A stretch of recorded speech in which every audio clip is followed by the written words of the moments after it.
Hi, thanks very much for joining us. We're on our journey with the journey of the Explorational Journeys, part one in the self-help guide.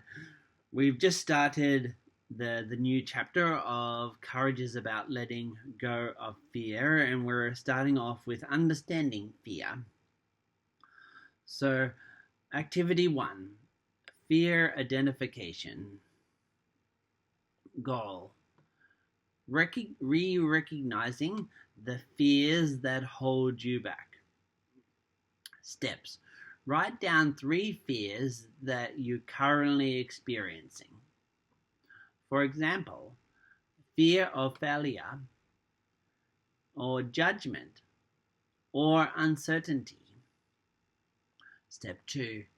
Reflect on how each fear impacts your decision or actions. Step 3. Identify one fear to focus on and work through in the coming weeks. Reflection. How does naming your fears help reduce their power? Or maybe some people identify their fears and it gives them difficulty and struggles. But it'll be great to hear from you, so don't forget to click the like and subscribe at the bottom, and I hope to see you in the next video. Bye.